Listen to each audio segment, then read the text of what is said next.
টানা ১.৫ দশক ক্ষমতায় থাকতে গিয়ে ৩টি প্রশ্নবিদ্ধ নির্বাচন করেছে আওয়ামী লীগ। তবে ধারণা করা হচ্ছে এবার একটি গ্রহণযোগ্য নির্বাচন পেতে যাচ্ছে জনগণ। ইন্টারন্যাশনাল ক্রাইসিস গ্রুপের সাম্প্রতিক বিশ্লেষণ বলছে, করোনার সময়ে অর্থনীতি অব্যবস্থাপনা, কর্তৃত্ববাদের বৃদ্ধি ও লাগামহীন দুর্নীতি শেখ হাসিনার পতনের প্রেক্ষাপট তৈরি করে। এরপর কোটার বিরুদ্ধে শুরু হওয়া ছাত্র জনতার অভ্যুত্থানে চূড়ান্ত পতন ঘটে আওয়ামী লীগের। অন্তর্বর্তী সরকার গঠনের পর রাজনীতি, অর্থনীতি ও প্রাতিষ্ঠানিক সংস্কার, বিক্ষোভে হত্যাযজ্ঞের বিচার সহ সুষ্ঠু নিরপেক্ষ নির্বাচন আয়োজনের এজেন্ডা হাতে নেন ড. মোহাম্মদ ইউনূস। পাশাপাশি সংবিধান, নির্বাচন ব্যবস্থা ও বিচার বিভাগ সহ গুরুত্বপূর্ণ ক্ষেত্রে ৬টি সংস্কার কমিশন গঠন করা হয়। এই প্রক্রিয়ার চূড়ান্ত পরিণতি ঘটে ২০২৫ সালের অক্টোবরে, যখন অধিকাংশ রাজনৈতিক দল জুলাই সনদে স্বাক্ষর করে। আগামী সরকারের এসব সংস্কার বাস্তবায়নের কথা রয়েছে। তবে ক্রাইসিস গ্রুপ মনে করে, অন্তর্বর্তী সরকার সমালোচনার ঊর্ধ্বে নয়। আওয়ামী লীগের বিরুদ্ধে প্রতিহিংসামূলক আচরণ, আইনশৃঙ্খলা ও নিরাপত্তার বাস্তবায়ন, ইসলামী দলগুলোর প্রতি অতিরিক্ত সহনশীলতার মতো সমালোচনা রয়েছে তাদের বিরুদ্ধে। আন্তর্জাতিক সংস্থাটি বলছে, সরকারের সবশেষ কাজ হবে একটি সুষ্ঠু, গ্রহণযোগ্য নির্বাচন আয়োজন করে নির্বাচিত সরকারের হাতে ক্ষমতা হস্তান্তর করা। ইন্টারন্যাশনাল ক্রাইসিস গ্রুপের সিনিয়র কনসালটেন্ট টমাস কিন বলছেন, আওয়ামী লীগের অনুপস্থিতিতেও বিএনপি ও জামায়াতের অংশগ্রহণে এই নির্বাচন হবে তুমুল প্রতিদ্বন্দ্বিতাপূর্ণ। ঐতিহাসিকভাবেই বাংলাদেশের শীর্ষ ২ দলের একটি এবং আওয়ামী লীগের সবচেয়ে বড় প্রতিদ্বন্দ্বী বিএনপি ২০০১ সালে সবশেষ ক্ষমতায় এসেছিল। ব্যাপক জনসমর্থন থাকলেও তৃণমূল পর্যায়ে দলটির নেতাদের চাঁদাবাজি ও অপরাধে জড়িত থাকার অভিযোগ এর সুনাম ক্ষুণ্ণ করেছে। মনোনয়ন নিয়ে দলটির অভ্যন্তরীণ কোন্দলে অনেকের ধারণা হয়েছে, আওয়ামী লীগের মতোই এই দলটিরও টাকা ও ক্ষমতাই মুখ্য। ক্রাইসিস গ্রুপকে দেওয়া সাক্ষাৎকারে বিভিন্ন শ্রেণী পেশার মানুষরা বলছেন, দুটি দলই মুদ্রার এপিটোপিট। তবে সাম্প্রতিক দুটি ঘটনা বিএনপির সমর্থনে প্রভাব ফেলেছে। প্রথমত, ডিসেম্বরের শেষ সপ্তাহে দীর্ঘ নির্বাসন শেষে তারেক রহমানের দেশে ফিরে আসা। এর মাত্র ৫ দিন পরই সাবেক প্রধানমন্ত্রী খালেদা জিয়ার মৃত্যু। তার জানাজা গোটা দেশকে থামিয়ে দেয়।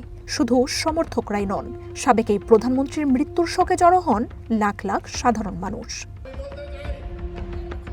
যদিও এসব ঘটনার মধ্য দিয়ে বিএনপির ভোট বাড়বে কিনা তা এখনও নিশ্চিত নয়।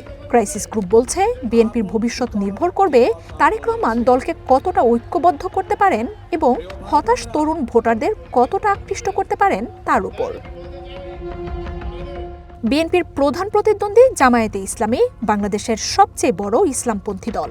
তারা শেখ হাসিনার পতনের পরে সবচেয়ে বেশি সুবিধা পেয়েছে। দেশের অন্যতম শক্তিশালী রাজনৈতিক ব্যক্তিত্বে পরিণত হয়েছেন দলটির প্রধান শফিকুর রহমান। সামাজিক মাধ্যমে প্রচারণায় জামাতের সবচেয়ে কার্যকর বলেও উল্লেখ করেছে ক্রাইসিস গ্রুপ। সামাজিক মাধ্যমে প্রচারণায় জামাত সবচেয়ে কার্যকর বলেও উল্লেখ করেছে ক্রাইসিস গ্রুপ। অনেক বাংলাদেশী জামায়াতের কঠোর ইসলামী মতাদর্শে বিশ্বাসী নন, তবুও তারা দলটিকে প্রচলিত দুর্নীতিগ্রস্ত রাজনীতির বিকল্প হিসেবে দেখছেন, বিশেষ করে তরুণদের মধ্যে, যাদের অনেকেই ৭১-এ দলটির বিতর্কিত ভূমিকা সম্পর্কে খুব বেশি সচেতন নন। বিশেষ করে বিশ্ববিদ্যালয়গুলোর ছাত্র সংসদ নির্বাচনে জামায়াতের ছাত্র সংগঠন শিবিরের প্রার্থীদের জয়ের ধারা একসময় অকল্পনীয় ছিল। জামায়াত আরও শক্তিশালী হয়েছে জাতীয় নাগরিক পার্টি এনসিপির সঙ্গে জোটের মাধ্যমে। যদিও এই জোট এনসিপির মধ্যে বিভক্তি সৃষ্টি করেছে, তবু নির্বাচনে তা জামায়াতকে সুবিধা দিতে পারে। এই নির্বাচনে সুবিধা পেলেও দীর্ঘ মেয়াদে এটি এনসিপিকে চ্যালেঞ্জের মুখে ফেলবে, যা একক শক্তি নয়, বরং জামায়াতের অংশ হিসেবেই বিবেচিত হতে পারে। টমাস কিন বলছেন, অন্তর্বর্তী সরকারের প্রতি মানুষের প্রত্যাশা ছিল অনেক, কিন্তু সরকার জনপ্রিয়তা হারিয়েছে। অর্থনৈতিক খাতগুলোতে সরকার সংস্কারের পদক্ষেপ নিলেও তার অনেক কিছুই ছিল জোড়াতালি দেয়া। এই আমলে আইনশৃঙ্খলা খাত ও প্রতিষ্ঠানগুলোতে তেমন কোনো সংস্কারও চোখে পড়েনি। এই দুর্বলতার সুযোগে বেড়েছে মব সন্ত্রাস, গুরুত্ব পায়নি নারী ও গণমাধ্যম সংশ্লিষ্ট সংস্কার প্রস্তাব। ইন্টারন্যাশনাল ক্রাইসিস গ্রুপ বলছে, এবারের নির্বাচনে সবচেয়ে বড় ঝুঁকি নিরাপত্তা। প্রতিদ্বন্দ্বিতাপূর্ণ নির্বাচনের আগে বাংলাদেশের রাজনৈতিক সহিংসতা বেড়ে যায়। এবারও তার ব্যতিক্রম নয়।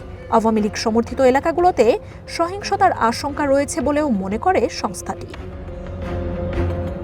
টমাস কিন বলছেন, এই নির্বাচন বাংলাদেশকে 2008 সালের পর প্রথমবারের মতো প্রকৃত গণতান্ত্রিক সরকারের পথে ফেরাবে।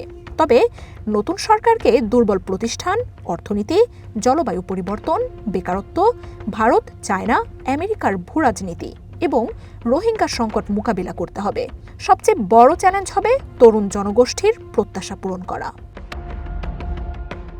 দীর্ঘমেয়াদে রাজনৈতিক স্থিতিশীলতার জন্য আওয়ামী লীগের ভবিষ্যৎ নিয়েও সমঝোতা জরুরি বলে মনে করেন টমাস কিন। তবে 2024-এর সহিংসতার জন্য দলটির অনুতাপ ছাড়া সেই পথ সহজ নয়। আর একটি নির্বাচিত সরকারই এসব জটিল বিষয় সামাল দেওয়ার জন্য সবচেয়ে উপযুক্ত অবস্থানে থাকবে বলেও উল্লেখ করেন তিনি। মার্জিয়া উপমা, ওয়ান ইন্টারন্যাশনাল ডেস্ক।